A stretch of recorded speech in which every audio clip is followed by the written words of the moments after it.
pada pembahasan di slide berikutnya atau pokok atau subpokok bahasan berikutnya, yaitu mengenai proses inovasi kurikulum. Bagaimana sih sebetulnya proses ketika melakukan inovasi kurikulum ya?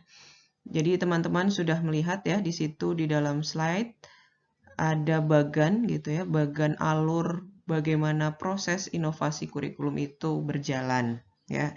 Saya akan menjelaskannya satu persatu ya sesuai dengan bagan yang teman-teman lihat di dalam slide.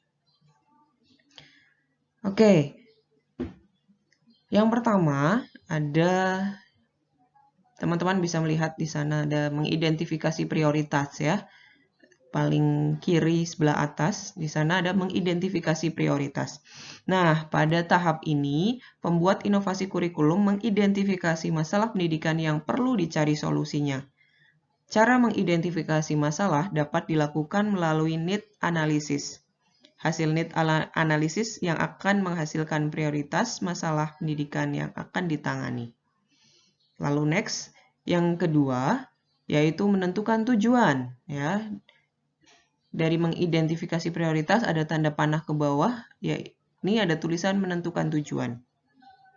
Nah, dari mengetahui prioritas, jadi pelaksana inovasi kurikulum atau pelaksana pengembang kurikulum setelah mengetahui prioritas apa yang akan dicapai dalam inovasi tersebut, maka pelaksana inovasi kurikulum perlu menentukan tujuan. Ya. Penentuan tujuan kurikulum itu dilakukan untuk menentukan arah dalam melaksanakan inovasi. Selain itu, melalui tujuan yang dibuat akan memudahkan dalam menentukan alat dan jenis evaluasi yang tepat. Apakah nantinya inovasi yang dijalankan sudah berhasil atau belum. Lalu yang ketiga, yakni membuat inovasi. Setelah menentukan tujuan, maka langkah selanjutnya adalah membuat inovasi. Inovasi ini dapat berupa discovery maupun invention yang sudah saya jelaskan tadi. Ya, bedanya apa discovery dan invention silahkan disimak pada slide sebelumnya ya. Lalu yang keempat, membentuk pengetahuan dan kesadaran. Pada tahapan ini, pembentukan pengetahuan dan kesadaran itu dilakukan dalam rangka memastikan betul bahwa orang atau pihak yang menerima inovasi kurikulum siap untuk menggunakan inovasi yang sudah disusun. Pada pembentukan kesadaran, pengguna inovasi harus tahu, harus sadar bahwa inovasi itu sudah berjalan. Sedangkan untuk membentuk pengetahuan dilakukan agar calon penerima inovasi mendapatkan pengetahuan yang cukup mengenai semua seluk-beluk inovasi yang ada, mulai dari alasan dilakukannya inovasi, atau alasan-alasan perubahan apa yang akan terjadi, apa saja juga dampak dari adanya inovasi tersebut ya. Lalu yang kelima, membentuk sikap. Nah, pada tahap ini terdapat dua sikap yang perlu ditunjukkan oleh penerima inovasi terhadap inovasi yang ada, yaitu pertama sikap terbuka. Sikap terbuka terhadap inovasi meliputi kemauan individu untuk mempertimbangkan inovasi, mempertanyakan inovasi, dan merasa bahwa inovasi dapat meningkatkan kemampuan dalam menjalankan fungsinya. Lalu yang kedua, memiliki persepsi positif terhadap potensi inovasi yang ditandai dengan adanya kemampuan bagi individu maupun organisasi untuk menggunakan inovasi. Nah, itu part yang kelima dalam part membentuk sikap atau pembentukan sikap ya. Part berikutnya itu ada tanda panah ke atas ya, yaitu langkah yang keenam. Langkah yang keenam yakni sesuai dengan bagan yang teman-teman lihat, yaitu mengambil keputusan. Setelah tadi pembentukan sikap sudah ada gitu ya, maka berikutnya adalah mengambil keputusan. Jika calon penerima inovasi merasa bahwa inovasi yang dijalankan bermanfaat, maka individu tersebut akan menerima inovasi. Tapi, jika calon penerima inovasi merasa bahwa inovasi yang dilakukan tidak menghasilkan manfaat apapun, maka inovasi tersebut akan cenderung ditolak. Oke, next.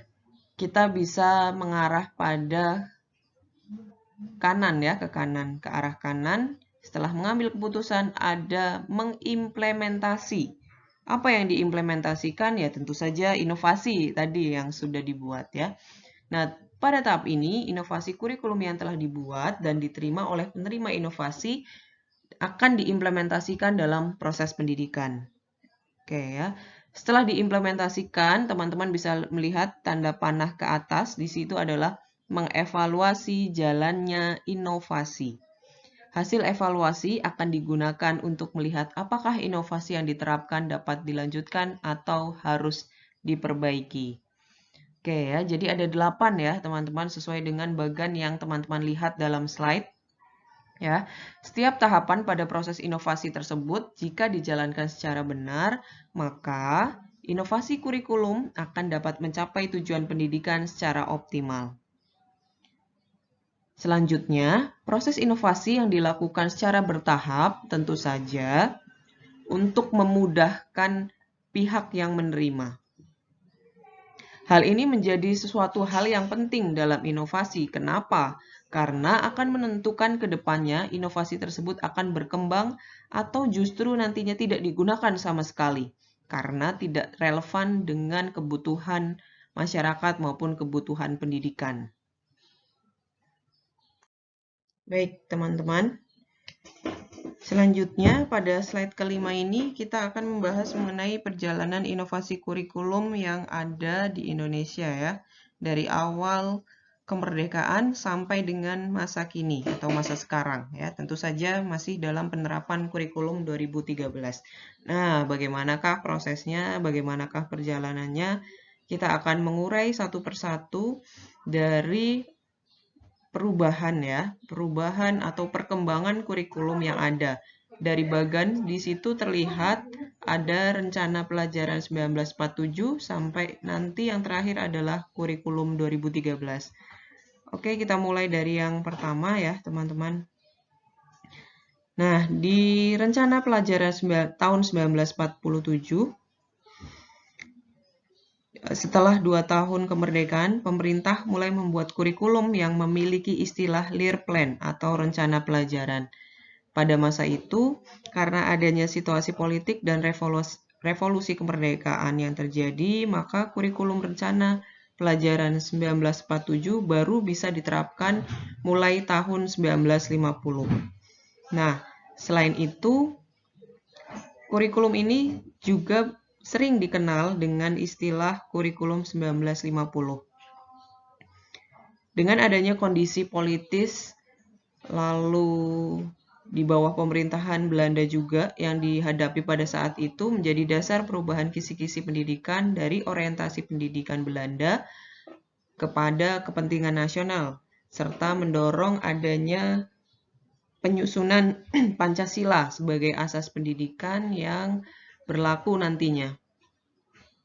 Nah, pada kurikulum ini menekankan patriotisme pada peserta didik sehingga lebih fokus pada pembentukan karakter manusia Indonesia yang merdeka dan berdaulat sejajar dengan bangsa lain. Kurikulum Rencana Pelajaran 1947 atau Kurikulum 1950 tadi lebih mengutamakan pendidikan watak, kesadaran bernegara, dan bermasyarakat daripada pendidikan yang sifatnya kognitif. Sehingga materi pelajaran yang dipelajari pada kurikulum tersebut selalu dihubungkan dengan kejadian sehari-hari, lalu juga lebih memperhatikan kesenian dan pendidikan jasmani. Nah, dalam falsafah pendidikan yang paling mempengaruhi kurikulum rencana pelajaran 1947 itu ada aliran perennialisme. Dan sifatnya itu spirited subject kurikulum. Nah, pada aliran perennialisme, ya kemarin kan sudah dibahas ya mengenai aliran-aliran yang ada di dalam filsafat pendidikan. Nah, pada kurikulum rencana pelajaran 1947 ini, falsafah perennialisme lah yang menjadi dasar dalam pengembangan kurikulumnya. Karena dasarnya adalah falsafah perennialisme, maka tujuan dari penerapan kurikulum adalah mengembangkan kemampuan intelektual peserta didik melalui pengetahuan yang universal.